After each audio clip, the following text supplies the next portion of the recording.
आज के इस वीडियो में हम बात करेंगे DRDO defence research and development organisation में जो वैकेंसी इस समय ऑनगोइंग है सितंबर 11 के लिए। इसका जो ऑनलाइन फॉर्म आप कैसे अप्लाई कर सकते हैं, अगर आपको कोई भी किसी भी तरह की दिक्कत आ रही है उस प्रॉब्लम को कैसे आप सॉल्व कर सकते हैं और फॉर्म को अप्लाई कर सकते हैं, इसके बारे में हम बात करने वाले हैं। तो यहाँ पर देखिए डीआरडीओ सितंबर 11 का जो ये ऑफिशियल पोर्टल है जहां से आप इसमें ऑनलाइन आवेदन करेंगे। अप्लाई करने से पहले देखिए यहाँ पर कहा गया है टू रेफर एडवर्टाइजमेंट। आपको यहाँ पर इस एडवर्टाइजमेंट को रीड आउट कर लेना है और इसके बाद फ्रेंड्स आप इसमें जो है अप्लाई कर सकते हैं। और इससे रिलेटेड जानकारी मैंने jobrasa.com पर भी आपको अवेलेबल कराई हुई है, वहां पर जाकर भी आप डिटेल्स को चेकआउट कर सकते हैं। अब बात करते हैं कैसे आप इसके फॉर्म को अप्लाई करेंगे, इसके स्टेप बाय स्टेप प्रोसेस के बारे में। और इस वीडियो को स्टार्ट करने से पहले अगर अभी तक आपने हमारे चैनल को सब्सक्राइब नहीं किया है, सब्सक्राइब करें, शेयर करें, लाइक करें, जिससे आपको आने वाली जो भी अपडेट्स हैं वो आपको लगातार मिल सके। तो यहाँ पर फ्रेंड्स देखिए डीआरडीओ का ये ऑफिशियल पोर्टल है सितंबर 11 का, जहां पर आपको एडवर्टाइजमेंट मिल जाएगा, रजिस्ट्रेशन करने का लिंक मिल जाएगा, हेल्पलाइन नंबर भी आपको यहाँ पर देखने को मिल जाता है। तो सबसे पहले आपको न्यू रजिस्ट्रेशन करना होगा, रजिस्ट्रेशन वाले ऑप्शन पर क्लिक कीजिए। इसके बाद जो भी प्रोसेस है ये आप कंप्लीट होने दें। जब आपकी ये प्रोसेस कंप्लीट हो जाएगी, लोड हो जाएगा, इसके बाद आप यहाँ पर जो है अपना रजिस्ट्रेशन कर सकते हैं आई एग्री करने के बाद। तो सबसे पहले यहाँ पर कुछ बेसिक जानकारी है, जिसमें सबसे पहले आएगा कैंडिडेट का पूरा नाम और उसको नाम को आपको यहाँ पर करना होगा कंफर्म। इसके बाद फ्रेंड्स आपका active and valid mobile number और इसके अलावा आपकी मेल आईडी आपको यहाँ पर एंटर करना है। ध्यान रखिएगा आपको फ्रेंड्स जनरेट ओटीपी करना है, तो ओटीपी वेरीफाई करने के लिए आपका मोबाइल नंबर और mail ID active and valid होने चाहिए। तो ये फ्रेंड्स बाकी आपको यहाँ पर कोई ऑप्शन नहीं पूछा गया है, सिर्फ आपका नाम है, पूरा नाम दीजिएगा मार्कशीट के अकॉर्डिंग, और आपका mobile number mail ID enter करने के बाद आप जनरेट ओटीपी यहाँ से कर लेंगे। इसके बाद फ्रेंड्स यहाँ पर देखिए आपको जो ओटीपी है वो वेरीफाई करनी है। तो आपके पास फ्रेंड्स एक ओटीपी आती है, वो ओटीपी आपको यहाँ पर टाइप करना है और उसको यहाँ पर वैलिडेट करना है। ओटीपी जैसे ही वेरीफाइड होगी आपको यहाँ पर कहेगा कि आपकी ओटीपी वेरीफाई हो चुकी है। ऐसे ही फ्रेंड्स आपको यहाँ पर आपका जो मोबाइल नंबर है उस पर भी एक ओटीपी आती है, वो ओटीपी आपको यहाँ पर टाइप करके उसे भी वेरीफाई कर लेना है। तो मैं यहाँ पर ये ओटीपी वेरीफाई कर लेता हूँ। जैसे ही ओटीपी वेरीफाई हो जाएगी इसके बाद फ्रेंड्स यहाँ पर देखिए जो नेक्स्ट ऑप्शन आएगा डिक्लेरेशन का, आपको सिंपली यहाँ से डिक्लेयर करना है, मतलब आई एग्री करना है। इस कैप्चा कोड को आपको यहाँ पर फिल करना है और ये फिल करने के बाद आपको यहाँ पर एक ऑप्शन मिलता है री वेरीफाई का, आप इस ऑप्शन पर क्लिक करेंगे। री वेरीफाई पर क्लिक करने के बाद आपकी तीनों जानकारी आपको यहाँ पर शो होती है। आपको ये चेक करना है कि ये सही है, तो आप यहाँ से डिक्लेयर करेंगे। डिक्लेयर करने के बाद आपको यहाँ पर सबमिट करना है और सबमिट करने के बाद आपका जो फ्रेंड्स रजिस्ट्रेशन प्रोसेस है वो कंप्लीट हो जाएगा। तो यहाँ पर फ्रेंड्स देखिए रजिस्ट्रेशन प्रोसेस कंप्लीट होने के बाद आपका रजिस्ट्रेशन नंबर आपका जनरेट हो जाएगा। अब आपको यहाँ पर एक ऑप्शन मिलेगा माई एप्लीकेशन का, आप इस ऑप्शन पर क्लिक करेंगे। माई एप्लीकेशन वाले ऑप्शन पर क्लिक करने के बाद यहाँ पर एक ऑप्शन आता है क्रिएट न्यू एप्लीकेशन। आपसे कहा गया है candidate need to create a separate application for each post code against which they wish to apply. तो फ्रेंड्स यहाँ पर आपको एप्लीकेशन जो है वो फ्रेंड्स हर एक पोस्ट के लिए आपको यहाँ पर एप्लीकेशन आईडी या हर एक पोस्ट के लिए आपको अलग से यहाँ पर क्रिएट न्यू एप्लीकेशन करना होगा। रजिस्ट्रेशन आपका एक बार होगा, बाकी आप यहाँ पर क्रिएट न्यू एप्लीकेशन बार बार कर सकते हैं अगर आप मल्टीपल पोस्ट के लिए एलिजिबल है तो। अब इसके बाद फ्रेंड्स यहाँ पर देखिए दोबारा से आपकी जो प्रोसेसिंग है वो स्टार्ट हो जाएगी। प्रोसेसिंग स्टार्ट होने के बाद आपको फ्रेंड्स इन स्टेप में इन फॉर्म को कंप्लीट करना है। पहला है personal detail, basic detail, communication detail, qualification detail, exam city और लास्ट में डॉक्यूमेंट एंड पेमेंट। तो यहाँ पर फ्रेंड्स देखिए सबसे पहले आता है पोस्ट। आपको यहाँ पर एसटीए के लिए या टेक्नीशियन के लिए आप जिस भी पोस्ट के लिए अप्लाई कर रहे हैं वो आपको सेलेक्ट करना होगा और यहाँ से आप सेलेक्ट करेंगे डिसिप्लिन। तो आप इनमें से जिस भी पोस्ट के लिए अप्लाई करना चाहते हैं उस डिसिप्लिन को आप सेलेक्ट करेंगे। पोस्ट कोड आपका यहाँ पर आ जाएगा। इसके बाद है डेट ऑफ बर्थ। तो आप इस कैलेंडर के माध्यम से जो भी आपकी डेट ऑफ बर्थ है वो आप सेलेक्ट कर सकते हैं। 1 जनवरी 2026 को ये काउंट हो जाएगा। आपका जेंडर क्या है वो आपको सेलेक्ट करना है। आपकी कैटेगरी जनरल है तो जनरल सेलेक्ट कीजिए। इसके बाद फ्रेंड्स अगर आपकी कैटेगरी ईडब्ल्यूएस है तो आप ईडब्ल्यूएस सेलेक्ट कर सकते हैं। ईडब्ल्यूएस का सर्टिफिकेट नंबर और सर्टिफिकेट जारी होने की डेट आपको देनी होगी। इससे रिलेटेड फ्रेंड्स जो भी गाइडलाइंस है वो आपको नोटिफिकेशन में प्रोवाइड की गई है और इसमें फ्रेंड्स आप ध्यान रखिएगा सेंट्रल गवर्नमेंट के जो भी सर्टिफिकेट्स हैं वो आपको यहाँ पर प्रोवाइड करने हैं। अब जैसे ओबीसी एनसीएल है तो एनसीएल का सर्टिफिकेट इशू होने की तारीख और सब कास्ट मतलब आपकी जाति क्या है वो आपको देना होगा। ऐसे ही बात आती है एससी या एसटी की, तो यहाँ पर भी आपको कैटेगरी सर्टिफिकेट नंबर और सर्टिफिकेट इशू डेट ये आपको देना जरूरी रहेगा। तो ये फ्रेंड्स सारी जानकारी आपके सर्टिफिकेट पर मेंशन होती है, उसके अकॉर्डिंग जानकारी को आप प्रोवाइड करेंगे। सितंबर 11 के अनुसार आपकी जो भी एसेंशियल क्वालिफिकेशन है वो आप फुलफिल करते हैं, आप यस करेंगे। अब आपसे पूछता है हैव यू पास या pursuing higher degree qualification like BE BTech या एमएससी एमटेक या पीएचडी। तो अगर आप इनमें से कोई भी हायर डिग्री क्वालिफिकेशन कर रहे हैं तो आप यस या नो यहाँ पर कर सकते हैं। अब यहाँ पर फ्रेंड्स देखिए नोटिफिकेशन को ध्यान से चेक जरूर कीजिएगा। नोटिफिकेशन में फ्रेंड्स स्टार्टिंग में ही आपको बताया गया है, जैसे प्लीज नोट वाले सेक्शन पर आप आएंगे, जैसे यहाँ पर बात हो रही है आपके एसटीए के लिए, तो यहाँ पर आपसे कहा गया है कि जो कैंडिडेट पोस्ट करते हैं, पोजेस करते हैं हायर क्वालिफिकेशन जैसे master of science, doctor of philosophy, bachelor of technology, मतलब बीई, बीटेक या एनी सब्जेक्ट में, डिसिप्लिन में, तो फ्रेंड्स यहाँ पर आपसे कहा गया है crucial date of eligibility shall not be considered for recruitment. तो फ्रेंड्स अगर आपके पास हायर क्वालिफिकेशन है तो आप यहाँ पर कंसीडर नहीं किए जाएंगे। तो ये जानकारी आपको यहाँ पर दी गई है। इसके अलावा फ्रेंड्स आप नीचे आते हैं, एजुकेशनल क्वालिफिकेशन जो आपके टेक्नीशियन पोस्ट के लिए है, यहाँ पर भी आपसे यहाँ पर कहा गया है कि अगर आपके पास जो हायर क्वालिफिकेशन है, जो भी आप यहाँ पर देख रहे हैं क्रूशियल डेट ऑफ एलिजिबिलिटी में, वो फ्रेंड्स आप कंसीडर यहाँ पर नहीं करते। कैंडिडेट विद डिप्लोमा या bachelor degree in science shall be eligible for recruitment to technician A. अगर आप में डिप्लोमा है या बैचलर डिग्री है साइंस में, मतलब बीएससी है, तो ही आप इसमें एप्लीकेबल यहाँ पर कर पाएंगे। तो ये फ्रेंड्स आपको जानकारी यहाँ पर देखने को मिल जाती है। अब जैसे मान लीजिए आप यहाँ पर पास सेलेक्ट करते हैं तो आपको कहता है यू आर नॉट एलिजिबल, तो यहाँ पर फ्रेंड्स आप एलिजिबल ही नहीं होंगे। आप परस्यूइंग करते हैं तो आप परस्यूइंग में कोई दिक्कत नहीं है, मतलब अभी आप कर रहे हैं, आप यहाँ पर नहीं कर रहे हैं तो आप नॉट एप्लीकेबल कर सकते हैं। ऐसे ही एमएससी एमटेक में आपको जानकारी देनी है, पीएचडी में आपको जानकारी यहाँ पर प्रोवाइड करनी है। अगर आप डिसेबल डिफेंस सर्विस पर्सनल है तो आप यस कर सकते हैं, नहीं है तो आप नो करेंगे। पीएच कैटेगरी से बिलोंग करते हैं तो आपकी टाइप ऑफ डिसेबिलिटी क्या है वो आप सेलेक्ट कर सकते हैं। परसेंटेज ऑफ डिसेबिलिटी क्या है और डिसेबिलिटी का सर्टिफिकेट नंबर और डेट ऑफ इशू आपको देना होगा। नहीं है तो सिंपली नो कर दीजिए। इसके बाद एक्स सर्विसमैन है और आप यस करते हैं तो date of joining, date of discharge आपको मेंशन करना है। अब आपसे पूछता है कि मान लीजिए एक्स सर्विसमैन के तौर पर आपने बेनिफिट ले लिया है रिजर्वेशन का, और आप यहाँ पर यस करते हैं तो उस कंडीशन में देखिए दोबारा से आपको जो है रिजर्वेशन एक्स सर्विसमैन का नहीं मिलता। नहीं लिया है तो सिंपली आप नो कर सकते हैं। इसके बाद फ्रेंड्स नेक्स्ट ऑप्शन आता है स्पोर्ट्स पर्सन का। अगर आप स्पोर्ट्स पर्सन है और आप यस करते हैं तो स्पोर्ट्स का नाम आपको सेलेक्ट करना होगा। देखिए मल्टीपल ऑप्शंस आपको यहाँ पर मिल जाते हैं और आपका स्पोर्ट्स लेवल किस तरह का है वो आपको यहाँ पर सेलेक्ट करना होगा। नहीं है तो आप सिंपली नो कर सकते हैं। इसके अलावा फ्रेंड्स डिटेल ऑफ एम्प्लॉयमेंट है, जैसे आप सरकारी सार्वजनिक क्षेत्र के जो भी उपक्रम है या बैंक के क्षेत्र के कर्मचारी है या नहीं है वो आपको जानकारी देनी है। अगर आप फ्रेंड्स डिपार्टमेंटल कैंडिडेट है और 3 वर्ष से अधिक की आपने जो है सेवा यहाँ पर कर ली है तो आप यस कर सकते हैं और अपनी जानकारी प्रोवाइड कर सकते हैं। नहीं तो आप इसमें भी नो करेंगे और सेव एंड नेक्स्ट कर देंगे। इसके बाद फ्रेंड्स नेक्स्ट ऑप्शन आता है बेसिक डिटेल्स का। तो यहाँ पर देखिए सबसे पहले पूछता है आपके पिता का नाम और आपकी माँ का नाम। तो ये आपको आपका पूरा पिता का नाम, माता का नाम मेंशन करना है, नेशनलिटी देनी है। अब पूछता है माइनॉरिटी कम्युनिटी से आप बिलोंग करते हैं। माइनॉरिटी कम्युनिटी कौन सी होती है, तो देखिए आपको यहाँ पर लिस्ट दी गई है। अगर आप इन कम्युनिटी से बिलोंग करते हैं तो ही आप यस करेंगे, नहीं करते हैं तो सिंपली नो कर दीजिएगा। विजिबल मार्क ऑफ आइडेंटिफिकेशन, जैसे कोई भी कट का निशान है, कोई मोल है, कोई बर्न का निशान है, आपके चेहरे पर है, हाथ पर है, पैर पर है, आप उसकी जानकारी दे सकते हैं।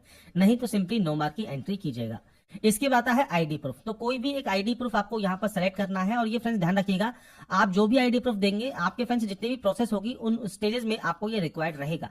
तो पैन कार्ड है, ड्राइविंग लाइसेंस है, वोटर आईडी है, पासपोर्ट है या इसके अलावा कोई अदर आईडी प्रूफ है तो उसका नंबर आप यहाँ पर दे सकते हैं। पैन कार्ड है, ड्राइविंग लाइसेंस है तो पैन कार्ड का नंबर आप यहाँ प्रोवाइड कर देंगे। इसके बाद आता है बैंक डिटेल्स। अब बैंक डिटेल क्यों जरूरी है, जैसा मैंने वीडियो के स्टार्टिंग में आपसे कहा 500 रुपए रिफंड आपके होते हैं, तो वो रिफंड किस अकाउंट में आपके होंगे वो आपको जानकारी दी गई है।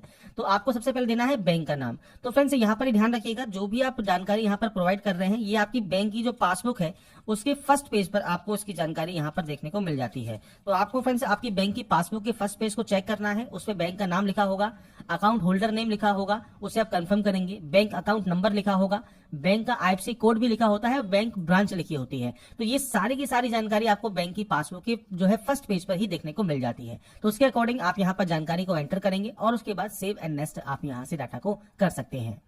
इसके बाद फ्रेंड्स आपकी देखिए जो डाटा है वो जब आपकी सेव हो जाती है, नेक्स्ट ऑप्शन आता है कम्युनिकेशन का। अब इसमें सिंपली आपको आपका एड्रेस एंटर करना है। एड्रेस 2 तरीके से एंटर होता है। पहला होता है कॉरेस्पॉन्डेंस, मतलब प्रेजेंट का एड्रेस। एक होता है परमानेंट, जहां के आपके डॉक्यूमेंट्स हैं वो आपके फ्रेंड्स अगर सेम है तो आपको सेम एज का ऑप्शन मिल जाता है, आप यस करेंगे कॉपी हो जाएगा। अलग अलग है तो आप नो पर क्लिक करके अलग अलग एंट्री कर सकते हैं। तो आपका पूरा एड्रेस दीजिएगा, यहाँ से आप कंट्री सेलेक्ट कीजिएगा। इसके बाद आपकी स्टेट या यूनियन टेरिटरी कौन सी है वो आपको देना है। इसके बाद डिस्ट्रिक्ट कौन सा है, आपका पिन कोड क्या है ये आपको देना होगा। अगर ये सेम है तो आप यस कर सकते हैं, नो करके आप अलग अलग एंट्री कर सकते हैं अगर ये अलग अलग है तो ये आपके ऊपर डिपेंड करता है आपका क्या एड्रेस है, उसके अकॉर्डिंग आप एंट्री करेंगे। इसके बाद फ्रेंड्स नेक्स्ट ऑप्शन क्वालिफिकेशन का है। क्वालिफिकेशन में सबसे पहले यहाँ पर पूछता है बोर्ड का नाम, तो आपके जो भी बोर्ड का नाम है पूरा नाम आप मेंशन कीजिएगा। इसके बाद स्कूल का नाम आपको देना है, तो आप स्कूल का नाम मेंशन कर दीजिएगा, और ये सारी जानकारी आपकी मार्कशीट पर अवेलेबल होती है। अब 10th के लिए आप ऑल जनरल सब्जेक्ट्स यहाँ पर लिख सकते हैं, या फ्रेंड्स आप यहाँ पर आपकी जितनी भी सब्जेक्ट्स आपने पढ़ी हैं आप यहाँ पर इस तरह से आपकी सब्जेक्ट्स की जो एंट्री है वो आप यहाँ पर कर सकते हैं। तो मैं यहाँ पर आपको सिर्फ सिंपली जो है शॉर्ट में बता रहा हूँ, आपकी जो भी सब्जेक्ट्स आपने पढ़ी हैं आप उनकी जानकारी यहाँ पर प्रोवाइड कर देंगे। इसके बाद फ्रेंड्स से नीचे आता है परसेंटेज ऑफ मार्क्स। तो आप यहाँ पर देखिए, अगर आपका परसेंटेज है तो परसेंटेज, अगर आपका सीजीपीए है तो सीजीपीए आप यहाँ सेलेक्ट कर सकते हैं। सीजीपीए में देखिए आपकी ऑप्टेन सीजीपीए, टोटल सीजीपीए आपको देना है, और सीजीपीए से परसेंटेज में आपको कन्वर्ट करना है। आपकी फ्रेंड्स बोर्ड का अगर कोई फॉर्मूला है उससे आप कन्वर्ट कर सकते हैं, अगर कोई बोर्ड का फॉर्मूला नहीं है तो आप 9.5 से मल्टीप्लाई कीजिएगा आपका जो भी ऑप्टेन सीजीपीए है, और उसे आप कन्वर्ट कर लीजिएगा परसेंटेज में। या आप गूगल पर जाएंगे सीजीपीए टू परसेंटेज आप मेंशन कीजिएगा, वहां पर आपको मल्टीपल जो है कैलकुलेटर मिल जाएंगे, उससे भी अपनी परसेंटेज को आप कन्वर्ट करके मेंशन कर सकते हैं। और इसमें फ्रेंड्स यहाँ पर देखिए, अगर आपका परसेंटेज सिस्टम है तो मार्क्स ऑप्टेन आपको यहाँ पर सबसे पहले देने हैं, इसके बाद मैक्सिमम मार्क्स देना है, और इसके बाद आपको ईयर ऑफ पासिंग देना है, मतलब आपने इसको कब पास किया है वो जानकारी आप प्रोवाइड कर देंगे। ऐसे ही नीचे आता है सेकंड क्वालिफिकेशन। अब यहाँ पर देखिए आपके पास आईटीआई या एनटीसी है, आप इसे सेलेक्ट कर सकते हैं। एनएसी है वो आप सेलेक्ट कर सकते हैं। सर्टिफिकेट है आपके पास मिनिमम 1 साल का, तो वो आप सेलेक्ट कर सकते हैं। तो इनमें से जो भी क्वालिफिकेशन है वो आप सेलेक्ट कीजिएगा। अगर आप फ्रेंड्स दूसरी पोस्ट के लिए अप्लाई कर रहे हैं तो वहां पर डिप्लोमा या बीएससी रिक्वायर्ड रहेगा, तो आप उसकी जानकारी प्रोवाइड करेंगे। अब इनमें से किस स्ट्रीम में या ट्रेड में आपने किया हुआ है, आपकी इंस्टीट्यूट जहां से आपने इसको पास किया है उस इंस्टीट्यूट का नाम आप दीजिएगा। इसके बाद सेम आपका जो है परसेंटेज सिस्टम है, सीजीपी सिस्टम है तो सेम आपको सीजीपी देना है, और परसेंटेज सिस्टम है तो आपको आपके नंबर्स की एंट्री करनी है। यहाँ पर डेट ऑफ पासिंग देना है, ड्यूरेशन ऑफ कोर्स आपको यहाँ पर देनी है, कब तक आपका कोर्स रहा है, इस ड्यूरेशन क्या रहा है। इसके बाद कोई एडिशनल क्वालिफिकेशन आपके पास है और आप यस करते हैं तो उस एडिशनल क्वालिफिकेशन की जानकारी आप प्रोवाइड कर सकते हैं, नहीं तो आप यहाँ पर सिंपली नो करेंगे। अगर आपने डीआरडीओ से जो है अप्रेंटिसशिप किया हुआ है, आप यस करते हैं तो ट्रेड आपको सेलेक्ट करनी है, लैब सेलेक्ट करनी है, और डेट ऑफ कंप्लीट आपको देना है कब आपने अप्रेंटिसशिप कंप्लीट किया है, नहीं तो आप इसमें भी नो करेंगे। इसके बाद नेक्स्ट ऑप्शन आता है पोस्टिंग स्टेशन प्रेफरेंस का। तो यहाँ पर देखिए आपकी पसंद के क्रम के अकॉर्डिंग आप अपनी पोस्टिंग स्टेशन को सेलेक्ट कर सकते हैं। आपको जैसे ही उस ऑप्शन पर क्लिक करेंगे, यहाँ पर एक ऑप्शन है क्लिक हियर का, आप जैसे ही क्लिक करेंगे ऑटोमेटिक यहाँ पर आपकी जो प्रेफरेंस है वो आपकी यहाँ पर आ जाएगी। इसके बाद फ्रेंड्स आपको यहाँ पर अपने अकॉर्डिंग जो भी प्रेफरेंस आप देना चाहते हैं वो आप प्रेफरेंस यहाँ पर दे सकते हैं। आपको सिंपली यहाँ पर देखिए प्रेफरेंस देनी है कि आप सबसे पहले कहाँ पर जो आपकी पोस्टिंग है वो चाहते हैं, वो अपने अकॉर्डिंग आप यहाँ पर प्रेफरेंस प्रोवाइड कर देंगे। प्रेफरेंस जब आप यहाँ पर दे देंगे, इसके बाद आपका नेक्स्ट ऑप्शन आएगा सेव एंड नेक्स्ट का, आप सेव एंड नेक्स्ट वाले ऑप्शन पर क्लिक कर देंगे। इसके बाद फ्रेंड्स यहाँ पर देखिए नेक्स्ट ऑप्शन अब आपका आएगा यहाँ पर एग्जाम सिटी का। तो यहाँ पर देखिए आपको फ्रेंड्स दिया गया है 5 ऑप्शन। सबसे पहले स्टेट पर जाइए, स्टेट आप सेलेक्ट करेंगे, और उसके बाद इसमें जितनी भी सिटीज होंगी वो आपको देखने को मिलेंगी।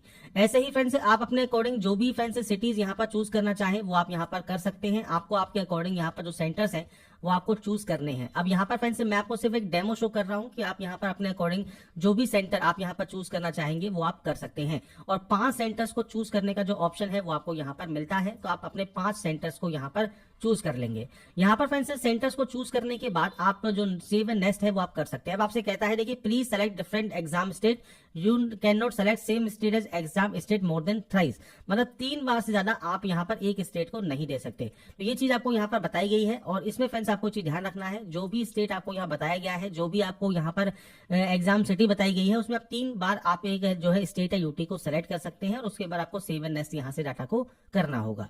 नेक्स्ट ऑप्शन अब आएगा आपके फोटोग्राफ अपलोड का। अब यहाँ पर देखिए आपसे कहा गया है कृपया लाइव फोटोग्राफ लें, मतलब आपकी लाइव फोटोग्राफ को कैप्चर करनी है। इसके अलावा आपकी पासपोर्ट आकार की फोटो की स्कैन की हुई कॉपी आपको अपलोड करनी है।